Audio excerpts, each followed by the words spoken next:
Hi viewers, how are you? Once again, after a long time, I am before you with my new video. As you know that I have also busy schedules, that's why I haven't been able to give you any new video. So today, on the last turn, when I met you, so I had given you the video noun cases, and this time I am going to give you a video on noun numbers. तो weavers you know already that noun या संज्ञा जो होती है उसमें एक वचन बहुवचन के रूप में भी होती है, सिंगुलर और प्लूरल रूप भी होता है उसका। तो इतना तो हम शुरू से जानते आए हैं। And today we will know, आज ये जानेंगे कि कौन से ऐसे नाउन हैं जिनको हम हमेशा सिंगुलर में इस्तेमाल करते हैं, उनके साथ सिंगुलर वर्ब का इस्तेमाल करते हैं। Which are the nouns which are always used as plural and we always use plural verb with them. तो first of all on the whiteboard you can see I have given a list the nouns always used as singular। कुछ ऐसे noun, कुछ सब तो नहीं लिखा है मैंने, बट मोस्ट जो है मोस्ट इंपॉर्टेंट जो अक्सर पूछे जाते हैं, कंपटीशन में आ जाते हैं, उनको मैंने लिख रखा है। और the nouns which are used always singular, जिनको हमेशा एक वचन या सिंगुलर के रूप में ट्रीट किया जाता है। तो कुछ ऐसे नाउन है जैसे लगेज। लगेज मीन्स क्या होता है आप जानते हैं, सामान, बैगेज। फर्नीचर, फर्नीचर का सेट पूरा। सीनरी, कहीं का दृश्य। पोएट्री, पोएट्री क्या है? लिटरेचर की एक काइंड है, साहित्य की एक विधा है। पोएट्री को पोएट्रीज नहीं कह सकते, मशीनरी को मशीनरीज नहीं कह सकते। वर्क है, वर्क अगर काम के रूप में है तो सिंगुलर माना जाता है। वर्क का अपवाद ये है कि अगर वो हम कई तरह की रचनाएं दिखाना चाहते हैं तब हम उसको प्लूरल में यूज कर सकते हैं। अदरवाइज हम ये नहीं कह सकते कि the teacher give me a homework, we always say that teacher give me homework. Information है और एडवाइस है। तो ये कुछ ऐसे खास नाउन है जो हमेशा सिंगुलर माने जाते हैं, उनके साथ सिंगुलर यानी एक वचन जो है वर्ब, क्रिया का वर्ब का इस्तेमाल किया जाता है। जैसे आपको हम कुछ एग्जांपल देने जा रहे हैं। जैसे suppose that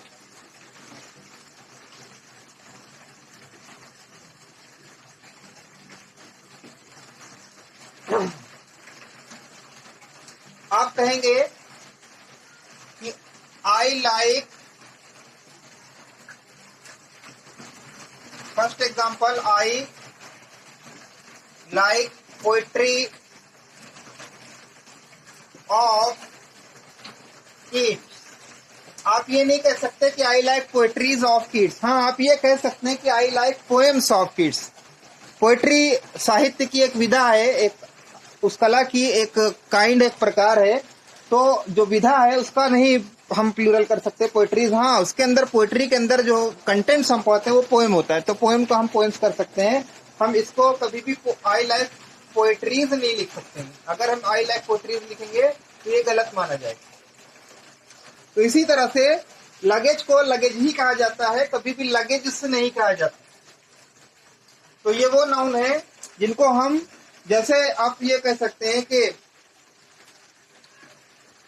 furniture, my drawing room furniture.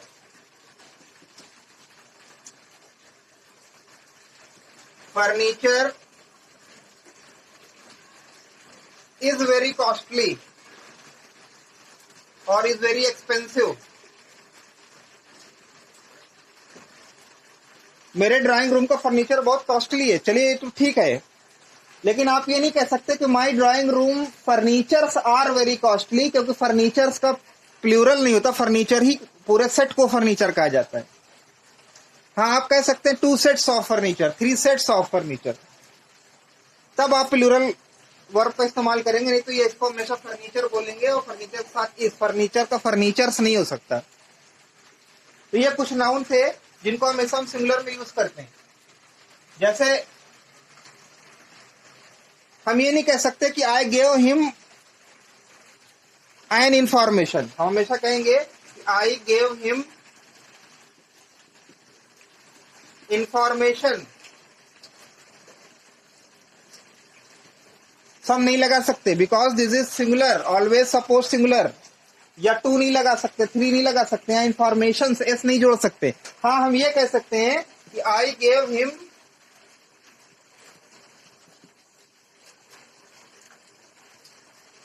two types of information, the two pieces of information. यही केस एडवाइस में भी है, ADVICE एडवाइस।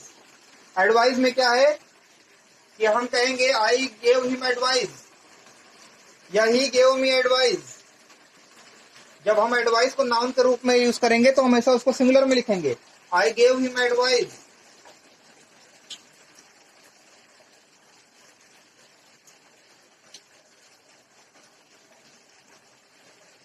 हम इसको एडवाइजेस नहीं लिख सकते। हाँ, इतना कर सकते हैं कि he gave him two pieces of advice, a piece of advice लिख सकते हैं। यहाँ पे हम लिख सकते हैं अ पीस ऑफ एडवाइस, इतना कर सकते हैं, अ पीस ऑफ एडवाइस या to pieces of advice. Otherwise advice को हम एडवाइजेस नहीं लिख सकते। एडवाइस को हमेशा एडवाइस नाउन के रूप में लिखा जाएगा, ये याद रखिएगा। चलिए अब अगला पॉइंट हम लेते हैं। अगला पॉइंट हम लेते हैं, पॉइंट नंबर 2, और उसमें हम ऐसे नाउन ले रहे हैं जो दिखने में तो ऐसा लगता है कि इसमें एस लगा हुआ है, ये प्लूरल है, बहुवचन है, लेकिन वो हमेशा सिंगुलर है। उनके साथ सिंगुलर वर्ब का, एक वचन क्रिया का हम प्रयोग करते हैं। चलिए देखते हैं वो कौन से हैं। तो पहले उनकी लिस्ट हम देख लेते हैं, उनकी लिस्ट बना लेते हैं। उसमें हम सब तो नहीं लिख पाएंगे, हाँ जो अक्सर पूछे जाते हैं खास खास हम उन्हीं को लिखेंगे, जैसे न्यूज, और उसके बाद मैथमेटिक्स, जैसे कुछ सब्जेक्ट के नाम है, मैथमेटिक्स, फिजिक्स, पॉलिटिक्स। पॉलिटिक्स जब सब्जेक्ट के रूप में आएगा तो हम उसको पॉलिटिक्स को सिंगुलर मानेंगे, लेकिन जब हथकंडे के रूप में या चाल या छल के रूप में आएगा तब हम उसको प्लूरल में भी यूज कर सकते हैं। Politics, for example rickets. Rickets एक रोग होता है हड्डियों का, जिसमें हड्डियां टेढ़ी हो जाती है, मगर ये रोग है रिकेट्स, ये बहुवचन नहीं है, इसको हमेशा एक वचन में लेते हैं। जैसे बिलियर्ड्स, बिलियर्ड्स एक गेम होता है जो अक्सर कंपटीशन में ये शब्द आते हैं। मीजल्स, मीजल्स भी एक बीमारी है। मम्स, गलसुआ, कुछ चीजें हैं जो हम आपको बता रहे हैं। जैसे इनिंग्स, खेल में इनिंग्स होती है, पारिस को इनिंग नहीं कहा जाता, इनिंग्स कहा जाता है। तो ऐसी कुछ चीजें जो बराबर पूछी जाती हैं, जैसे इकोनॉमिक्स, जो कि एक सब्जेक्ट का नाम है। लिंग्विस्टिक्स, ये भी एक सब्जेक्ट का नाम है। तो याद रखिए दोस्तों कि ये सारी चीजें जो देखने में तो आपको प्लूरल लग रही हैं, लेकिन ये सिंगुलर है, एक वचन है, और इनके साथ हम सिंगुलर वर्ब का ही इस्तेमाल करते हैं। हम ये नहीं कहते कि रिकेट्स आर डेंजरस डिजीज, हम हमेशा कहेंगे rickets is a very common disease. Billiards is a game, हम ये नहीं कहेंगे कि billiards are a game. Measles is a disease है, he played an innings in the match, but ये नहीं कहेंगे कि, और अगर हम ये कहेंगे एन इनिंग्स, टू इनिंग्स, वो बात अलग है, लेकिन इनिंग्स ही रहेगा, इनिंग्सेस नहीं होगा। इसको जनरली इनिंग्स को हम सिंगुलर में यूज करते हैं।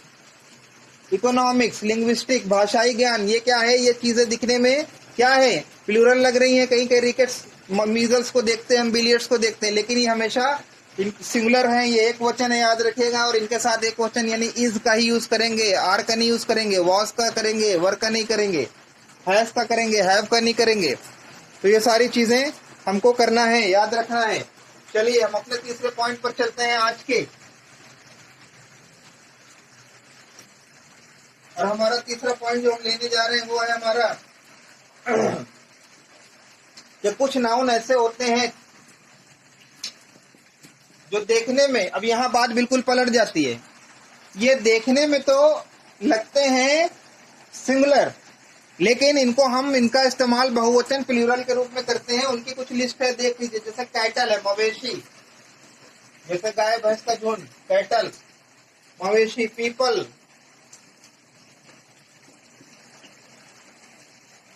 पीजेंट्री यानी किसानों का समूह।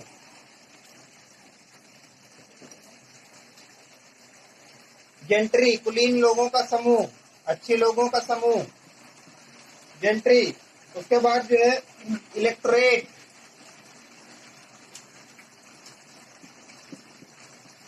चुनाव करने वाले, मतदाता, उसके बाद जो है पाउल्ट्री, रिचेज, पाउल्ट्री मुर्गी खाना, रिचेज यानी धन दौलत, और क्या है, और भी कुछ चीजें हैं जैसे कि नोबिलिटी, निशामंतों का ग्रुप या अच्छे लोगों का ग्रुप। तो याद रखिए कैटल, कैटल के आगे हम कभी भी एस नहीं लगा सकते, और लेकिन हम इसको हमेशा प्लूरल मानते हैं। और जैसे हम लिखेंगे तो हम लिखेंगे फॉर एग्जाम्पल कि cattle are grazing, cattle are grazing, मवेशी घास चर रहे हैं। हम ये नहीं कहेंगे कैटल इज ग्रेजिंग, या फिर हम ये नहीं कह सकते कैटल्स, कैटल को कैटल्स नहीं लिख सकते क्योंकि कैटल ऑलरेडी प्लूरल है। इसी तरह पीपल ऑलरेडी प्लूरल है, पीपल्स नहीं लिखते। जैसे ये आप देख लीजिए पोल्ट्री, पोल्ट्री जो है ये प्लूरल ऑलरेडी होती है। रिचेस मीन्स धन दौलत, ये रिच अमीर लोगों से नहीं बना है। अमीर लोगों का जो प्लूरल होता है वो द रिच होता है, रिचेस नहीं होता। रिचेस एक अलग वर्ड है जिसका मतलब है धन दौलत, और इसको हमेशा प्लूरल के रूप में यूज किया जाता है। जैसे रिचेस हैव विंग्स, अगर हम बोल दे रिचेस हैव विंग्स, पैसों के पर होते हैं, जैसे ऊपर लिखे दे रहे हैं हम, रिचेस हैव विंग्स, धन दौलत के पर होते हैं, यानी टिकती नहीं है किसी के पास वो ज्यादा दिन। ओके, तो इस तरह के जो भी नाउन आएंगे देख लीजिए, यहाँ हमने बस मेन मेन इंपॉर्टेंट लिखे हैं। ये देखने में तो आपको सिंगुलर लगेंगे लेकिन ये प्लूरल है, और इनके साथ प्लूरल वर्ब का इस्तेमाल आपको करना है। और इसी तरह की गलती कंपटीशन में कैटल को कैटल्स कर देंगे कैटल के साथ, या फिर कैटल इज कर देंगे, तो आपको ये गलतियां पकड़नी होती, स्पॉटिंग एरर और हिंदी में ब्लैंक्स और सेंटेंस इंप्रूवमेंट में। चलिए आगे चलते हैं, हमारा चौथा पॉइंट, उम्मीद है कि आप समझ गए होंगे। और अगर कुछ नहीं समझ में आ रहा तो आप कमेंट कर सकते हैं, पूछ सकते हैं, और भी लिस्ट हम आपको अवेलेबल करा सकते हैं फोटो के माध्यम से, स्क्रीनशॉट के माध्यम से। चलिए अब आपको हम चौथा समूह लेके आते हैं। चौथा समूह क्या है? चौथा समूह नाउन का वो है जिसमें नाउन को प्लूरल बनाने के लिए उनका पूरा वावेल, उनका पूरा साउंड, उनका आवाज ही बदल जाती है, और वो आप जानते भी, लेकिन फिर भी हम एक लिस्ट लिख देते हैं तो आपकी समझ में आ जाएगा। जैसे माउस है, माउस का जब प्लूरल हम बनाएंगे तो हम माउसेस नहीं लिखते, हम माइस लिखते हैं। जैसे लाउज, जुई, जू का लाइज, टूथ, टीथ। उसके बाद इसी तरह से चलते रहेंगे, गूज, गीज। और उसके बाद जो है कुछ इस तरीके की चीजें हैं जिनका साउंड ही बदल जाता है। जैसे और आगे चलते हैं, थोड़ा सा और ले लेते हैं तो आपको क्लियर हो जाएगा। जैसे एक्सिस, अक्ष, गणित में हम लोग एक्सिस पढ़ते हैं, उसका प्लूरल एक्सिस भी एक्सेस होता है। जैसे बेसिस, आधार, इसका प्लूरल बेसिस होता है, बेसिस, बेसिस कभी नहीं होता। आगे चलते हैं और ऊपर लिख देते हैं, याद रखिएगा। जैसे ओएसिस, इसका प्लूरल होता है ओएसिस। तो याद रखिएगा कि कैसे एक्सिस हुआ तो एक्सेस हो गया, बेसिस है तो बेसिस है। इनका पूरा फोनेटिक्स, इनकी पूरी वॉवेल बदल जाती है। जैसे कुछ और हम ले लेते हैं एग्जांपल के तौर पर जो हमें इंपॉर्टेंट लग रहे हैं। जैसे एक होता है फेनोमेनन, एक वर्ड होता है फेनोमेनन। फेनोमेनन प्लूरल सिंगुलर होता है, इसका मतलब है कि वो माहौल या आसपास का दृश्य या फिर वो ऐसा माहौल, कोई ऐसी स्थिति, कोई ऐसी नेचुरल स्थिति। लेकिन जब इसको प्लूरल में लिखते हैं तो हम इसमें एस नहीं लगाते, बल्कि हम लिखते हैं फेनोमेना, फेनोमेना, दशा। और यही सारी चीजें अक्सर एग्जाम में, जैसे क्राइटेरियन, क्राइटेरियन, क्राइटेरियन का प्लूरल होता है क्राइटेरिया। जो हम क्राइटेरिया वर्ड का यूज करते हैं अक्सर, की क्राइटेरिया क्या है, यह क्राइटेरिया प्लूरल होता है। जैसे और हम क्राइटेरिया को ही अब सिंगुलर प्लूरल दोनों में यूज करने लगे हैं। अब जैसे बैक्टीरियम, बैक्टीरियम एक विदेशी वर्ड है जो इंग्लिश में लिया गया है, और इसका जो प्लूरल है वो हमेशा बैक्टीरिया लिखा जाता है, बैक्टीरियम से नहीं लिखा जाता है, यानी जीवाणु। जब भी झुंड में ये होंगे तो इनको बैक्टीरिया कहा जाएगा। बैक्टीरियम से उसकी उत्पत्ति, इसका मेन वर्ड जो है वो बैक्टीरियम है, उससे बना है बैक्टीरिया। इसी तरह से डेटम, एक वर्ड है डेटम, आंकड़ा, जिसका प्लूरल हम लोग यूज करते हैं डेटा, लेकिन आजकल के माहौल में हम डेटम नहीं यूज करते, बल्कि डेटा को ही सिंगुलर और प्लूरल दोनों में यूज करने लगे हैं, ये याद रखिएगा। अब चलिए आगे चलते हैं। कभी कभी कुछ ऐसे नाउन दे दिए जाते हैं जैसे कपफुल, हैंडफुल, और वहां पर उसमें आपको समझ में नहीं आता कि एस कहाँ पर लगाना है, और आप अपने कॉम्पिटिटिव एग्जाम या एकेडमिक एग्जाम में गलती करके चले आते हैं। तो वहां पे फुल वाले में देखिए, हमेशा याद रहेगा कि फुल में ही एस जुड़ेगा, जैसे कपफुल, तो यहाँ पर कपफुल से लिखिएगा, कप्स फुल कभी मत लिखिएगा। हैंडफुल, तो यहाँ पर आप हमेशा लिखेगा, इसका प्लूरल होगा हैंडफुल्स, कभी भी हैंडफुल्स मत लिखिएगा, ये गलती कभी मत करिएगा। यही स्पूनफुल एक वर्ड है और बहुत यूज होता है, चम्मच भर के, स्पूनफुल, और इसका प्लूरल कभी भी स्पूनफुल मत लिखिएगा, इसका प्लूरल लिखिएगा आप स्पूनफुल्स। जैसे 2 स्पूनफुल्स, 2 चम्मच भर के, 3 कपफुल्स, 3 कप भर के। तो याद रखिएगा कि आपको एल में एस लगाना है, कप में मत लगा दीजिएगा। चलिए आगे, छठी कैटेगरी, टाइम को देखते हुए याद कर लीजिए, राम बड़ा साबित होगा। कभी कभी कंपाउंड वर्ड आ जाते हैं, कंपाउंड वर्ड में यानी 2 या 3 शब्द को जोड़ के नाउन बनाया जाता है। जब 2 या 3 शब्द को जोड़ के नाउन बनाया जाता है तो कहां पर हमें उसका प्लूरल बनाने के लिए हमको एस कहां पर लगाना पड़ता है। तो देखिए एक चार्ट है, छठा चार्ट देखिए ध्यान से, जहां पर हम रूट वर्ड का मतलब है जो मूल शब्द है उसमें हम एस को जोड़ देते हैं। जैसे एक चार्ट बना देते हैं आपके सामने, जैसे सन इन लॉ यानी दामाद। तो अब यहाँ रूट वर्ड क्या है, सन है, लॉ तो एक विधिक है कानूनी तौर पर, तो इसका प्लूरल होगा सन्स इन लॉ। ये कभी मत लिखिएगा कि सन इन लॉज, वो गलत हो जाएगा। या फिर अब यहाँ पे देखिए दूसरे में थोड़ा सा अलग हो गया, स्टेप सन, सौतेला बेटा। अब यहाँ पे रूट वर्ड क्या है, ये तो एडजेक्टिव है आपका, रूट वर्ड है सन, तो हम लगाएंगे एस सन में, स्टेप सन्स। प्लूरल जब भी करेंगे यहाँ पे रूट वर्ड में लगाएंगे। जैसे चीफ मिनिस्टर,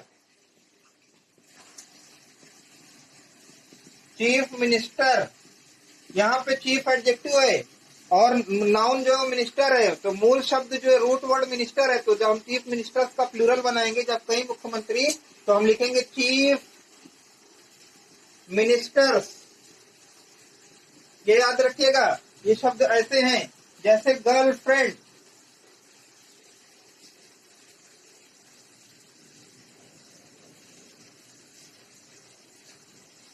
जैसे गर्लफ्रेंड। अब यहां पर हम देखते हैं कि गर्लफ्रेंड में ये एडजेक्टिव का काम कर रहा है गर, ठीक है ना। अब रूट वर्ड क्या हो जाएगा, ये देखिए, रूट वर्ड हमारा जो है, जो मेन जो है वो फ्रेंड पर है, तो हम इसका प्लूरल जो लिखेंगे तो लिखेंगे गर्ल फ्रेंड्स। ये याद रखिएगा। जैसे बॉयफ्रेंड, तो मूल शब्द है फ्रेंड, हमारा जो बॉय है वो एडजेक्टिव का काम कर रहा है, बॉय फ्रेंड्स। तो कहां पर जोड़ना है, रूट वर्ड में जोड़ना है, ये आपको याद रखना। चलिए अगले पॉइंट पर हम लोग चलते हैं, पॉइंट नंबर 7।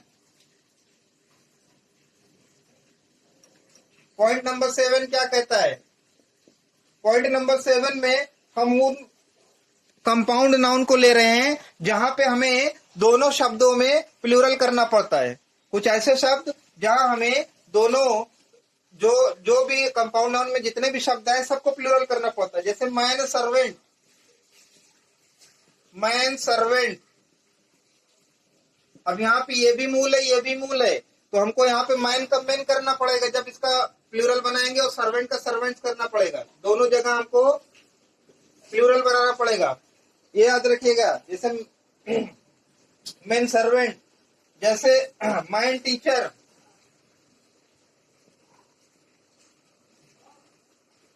तो यहां पर माइन का प्लूरल मेन और टीचर का प्लूरल टीचर्स, दोनों में करना पड़ेगा। जैसे वुमन डॉक्टर,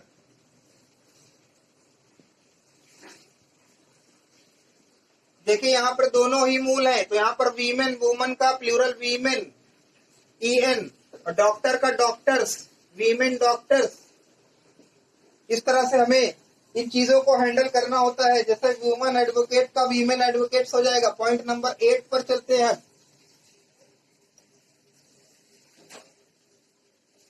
देखिए पॉइंट नंबर 8 में हमने क्या लिया है। पॉइंट नंबर 8 में हमने, देखिए एक तो बड़ी कॉमन सी बात है कि ये बताया जाता है कि जहां पर जिस नाउन में लास्ट में F या FE हो, उसको हम हटा के उसको प्लूरल बनाने के लिए VES लगा देते हैं। जैसे नाइफ का नाइफ, ये तो आपको पढ़ाया जाता है और आप जानते भी हैं, लेकिन हम यहाँ पर इनकी बात नहीं करेंगे, ये तो सब जानते हैं। हम अपवाद की बात करेंगे कि कहां पर F और FE के होते हुए भी हम जनरल रूल से इसको प्लूरल नहीं बनाते, IES नहीं जोड़ते, केवल S जोड़ते हैं। तो हम यहाँ पर एक्सेप्शन ले रहे हैं। एक्सेप्शन में जो तालिका या जो टेबल मुझे याद आ रही है वो मैं बनाए दे रहा हूं, तो ये याद रखने वाली बात है। इनको आप रट लीजिए। जैसे चीफ, मुखिया, कभी भी चीफ्स मत करिएगा, ये एक्सेप्शन में आता है और इसका मतलब चीफ्स, S जुड़ेगा, IES नहीं जुड़ेगा। जैसे आपका आता है बिलीफ, अक्सर यूज होता है, आप यूज करते हैं बिलीफ, आस्था, विश्वास, तो क्या होता है इसका बिलीव्स नहीं होता। बिलीव अगर कर देंगे तो वो वर्ब बन जाएगा। बिलीव, बिलीव, बिलीव्ड वर्ब होती है। इसका जो होगा बिलीव्स ही होगा हमेशा, F फटेगा नहीं। जैसे प्रूफ, प्रूफ्स होगा, प्रूफ्स याद कर लीजिए। प्रूफ्स नहीं होगा, प्रूफ्स करेंगे तो ना वर्ब हो जाएगी, क्रिया हो जाएगी। प्रूफ, प्रूफ, प्रूफ्स, ये सब क्रिया होती, वर्ब की फॉर्म होती है, तो आपको याद रखना पड़ेगा, ठीक है ना, इन चीजों को। जैसे रूफ, रूफ्स होता है, रूफ्स नहीं होता, छत। ये कुछ चीजें हैं। जैसे क्लिफ, जमीन का टुकड़ा, चट्टान, तो क्लिफ्स नहीं होगा, क्लिफ्स। ये अक्सर पूछा जाता है कंपटीशन में। ये एक्सेप्शन है जिनके साथ आप F की जगह IES ना रख के केवल S जोड़ देते हैं, और ये आपको हमेशा याद रखना पड़ेगा, ये याद रखिएगा। चलिए आगे की तरफ चलते हैं और देखते हैं आगे हमारा क्या पॉइंट है। Point number 9,